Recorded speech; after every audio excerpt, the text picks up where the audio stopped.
সে post করছে প্রথমে যে রাকসু ফরজ কাজ বাদ দিয়ে নকল কাজ করতেছে। কনস্টিটিউশনালি রাকসুর ফরজ কাজ কি আমি আপনাদের বলি। রাকসু বিভিন্ন সামাজিক অনুষ্ঠান ও সাংস্কৃতিক কর্মকাণ্ডের আয়োজন করবে, বছরে অন্তত একবার শিক্ষার্থীদের জার্নাল ও পত্রিকা প্রকাশ করবে, মানবিক ও সামাজিক কাজে নিয়োজিত থাকবে। আমার কথা, বিভিন্ন বিষয়ে বিতর্ক ও বক্তৃতার আয়োজন করবে, বছরে অন্তত একবার সাংস্কৃতিক ও ক্রীড়া প্রতিযোগিতার আয়োজন করবে, আন্তঃবিশ্ববিদ্যালয় প্রতিযোগিতা ও শিক্ষা সম্মেলনে প্রতিনিধি প্রেরণ করবে, একই উদ্দেশ্যে অন্যান্য বিশ্ববিদ্যালয় প্রতিষ্ঠানের প্রতিনিধিদের আমন্ত্রণ জানাবে। সেদিন যে ইফতার মাহফিলটা হয়েছে, সেই ইফতার মাহফিলটা কোন ক্রাইটেরিয়ায় পড়ে? মানবিক ও সামাজিক কাজে নিয়োজিত।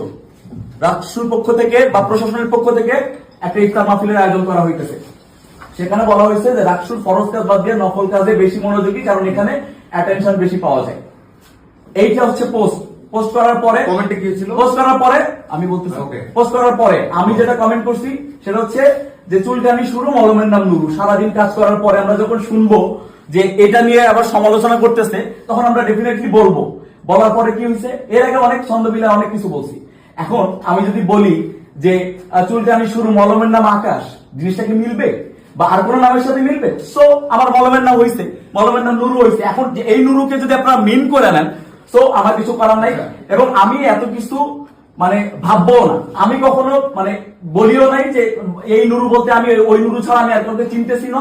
তারপরে সে বলছে যে এই নুরু যখন আন্দোলন করছে সেই প্রাসঙ্গিক করে তুলছে। এই নুরু যে যখন আন্দোলন করছে তখন তোমরা লুঙ্গির তলে ছিলা। ওনার কোনো সেন্সও নাই বা ওনার আইডিয়াও নাই যে 17 সালে এই ছাত্রলীগের জন্য আমাকে এলাকা থেকে বের হয়ে আসতে হয়েছে এবং 24-এ কি আমি উনি আমাকে ছাত্রলীগের লুঙ্গির তলায় বলতেছে। তো এইটা সেকেন্ড ব্যাপার হচ্ছে তাদের সাধারণ সম্পাদক বলছে ল্যাপটপ চুরি সহ অন্যান্য বিষয়, তারা এটার প্রমাণ দিবে। আমার মেসেজ ক্লিয়ার।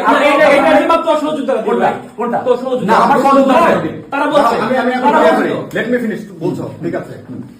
একটা পোস্ট হয়েছে, সেখানে তার কমেন্ট এখানে সে বলছে আমি যেটা বলছি ও বলছে, তারপরে লেখছে চুলকানির শুরু, মলমের নাম নুরু। সে ইন্টেনশনালি গণপ্রজাতন্ত্রী বাংলাদেশ সরকারের একজন মাননীয় প্রতিমন্ত্রী নুরুল হক নূরকে, যেহেতু গণ অধিকার পরিষদের ছাত্র সংগঠন ছাত্র অধিকার পরিষদ, সেটাকে সে ইন্টেনশনালি টেনে আনছে।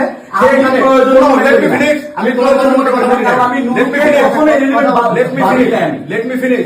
কথা বলি, সে ইন্টেনশনালি নুরুল হক নূর ভাইকে এখানে টেনে নিয়ে আসছে।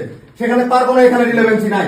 সে কেন এখানে টেনে নিয়ে আসলো একজন মাননীয় প্রতিমন্ত্রীকে? এটা রাকসুর কনস্টিটিউশন এবং একজন বিশ্ববিদ্যালয়ের শিক্ষার্থী হিসেবে কোন ক্রাইটেরিয়ায় সে একজন জাতীয় নেতাকে এভাবে গালি দিতে পারে এবং তার কুরুচিপূর্ণ মন্তব্য করতে পারে?